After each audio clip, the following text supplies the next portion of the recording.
Well, hi, welcome or welcome back to Then We Eat.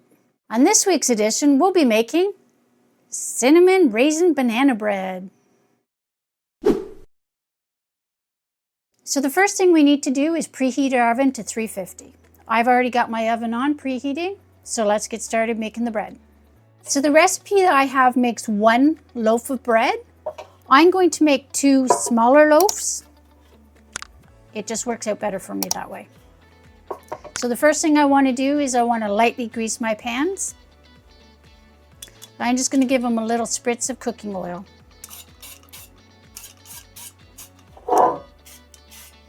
So my pans are lightly greased. I'm going to put them aside. Let's get started with mashing some bananas.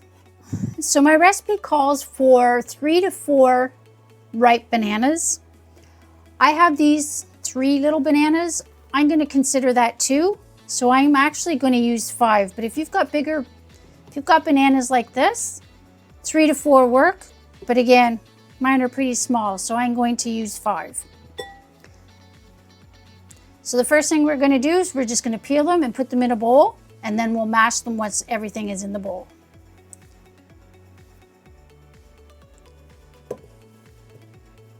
If you break your bananas up into smaller pieces, it helps with the mashing of them.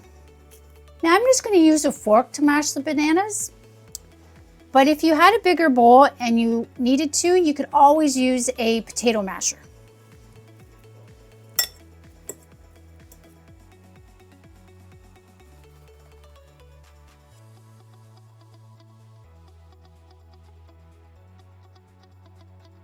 So there's our banana mixture all mashed up. We're going to set it aside and we're going to work on the dry ingredients. So the next thing we're going to work on is our cinnamon sugar.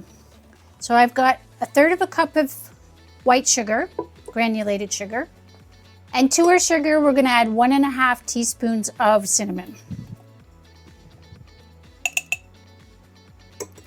Actually, I'm going to add 2 teaspoons of cinnamon. I like a lot of cinnamon in my bread. If you're going to put it in, you might as well taste it. And we'll give that a quick mix. And again, we're going to put this aside and we'll move on to the next step. Okay, so next I need to get my dry ingredients going. I like to put my flour through a sieve. It just gives a little bit more air to the flour when you're adding it to your wet mixture. So we're going to start with 2 cups of flour. And to that, we're going to add 2 teaspoons of baking powder and a pinch of salt. I'm just going to give this a shake. The other thing that this does is it gets all the lumps out of the flour, so you have a nice smooth flour mixture. It also incorporates the baking powder and the salt together. So I have some lumps left. I'm just going to use my hand and smooth them out.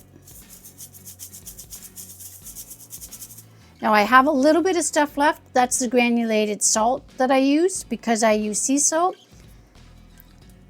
So there we go. We're going to put this aside while we get started on our wet ingredients. Okay, so now we need to cream the butter and the sugar together. So I'm going to start with 1/2 cup of soft butter. It's a little cool in here today, so I had mine sitting beside the fireplace to make sure that it was nice and soft. And to my butter, I'm adding 1 cup of brown sugar. And we're going to give that a mix. Okay, so that's well creamed. Okay, so our next step is we're going to add our mashed bananas that we did to our creamed mixture of sugar and butter. And we'll give that a mix.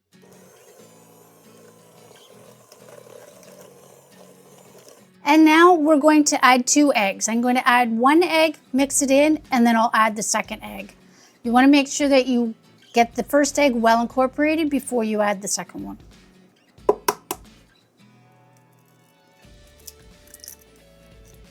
And before I add the second egg, I'm going to give the sides a quick scrape.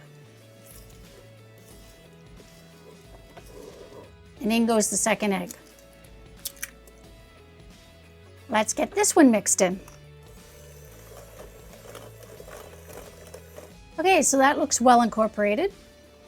Now we're going to add our dry ingredients.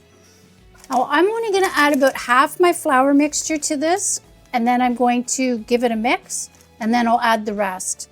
I find it's a lot easier to get it to all combine together if you do it in 2 separate steps.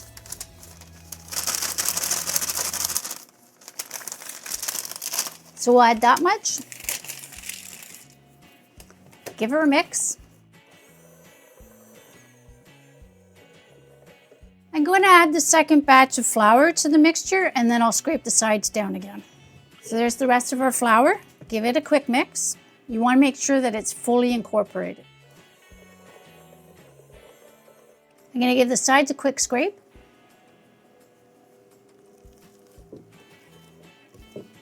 And we'll give it one more mix. Make sure that all the flour is incorporated into the mixture. And to our batter, we're going to add 1.5 cups of raisins. I've got just a little bit more than 1.5 cups. I like a lot of raisins in my bread. And we're going to give them a very quick mix with the mixer. Okay, so I'm done with the mixture. I'm just going to give it a quick clean up here, and we'll be right back with the next step. And now our last step is to add the cinnamon sugar. So I'm going to add about half the cinnamon sugar.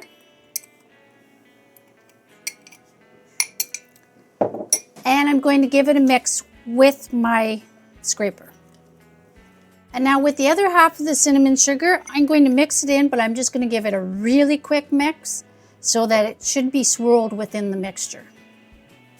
So it'll look sort of like this. You can see the cinnamon sugar is still on there. It's not fully incorporated. That's what you're looking for. So now it's time to put it in our loaf pans. Okay, now we're just going to separate it into our 2 loaf pans. So I actually have a lot of batter left. I think I'm going to spritz the other 2 little loaves here, and we're going to see how many loaves we can get. I'm going to need more than just these 2. And I'm just going to divide up what's left of the batter into my pans. Okay, so my loaf pans are full. Let's pop them into the 350-degree oven. I'll let you know how long it takes to cook once the loaves come out. If you're making one big loaf, you'd want to cook it for between 60 and 80 minutes, but because they're smaller loaves, they won't take as long. So when they come out of the oven, I'll let you know how long they've cooked for. We'll see you when they're done. And welcome back. Our loaves are out of the oven. So the actual cook time was about 45 minutes. The loaves have come out of the oven. Now it's time to take them out of the pan. So what you want to do is just take a knife, run it around the edges of your loaf.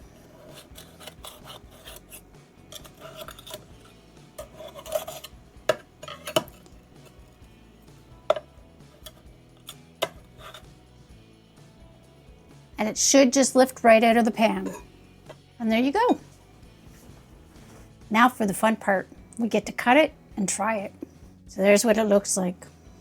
Nicely full of raisins. Oh, it's still hot.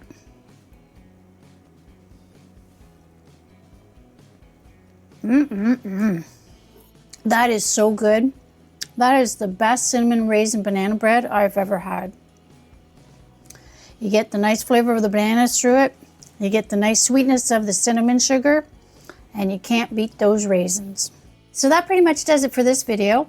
Hit the like button if you liked what you saw. Subscribe to the channel if you haven't already. Hit the notification bell. Let you know when we upload a new video. We do that every Friday. And don't forget to share it with all your friends. Oh, and if you'd like, leave us a comment below. What did you think of this video? Or better yet, what would you like to see us make next?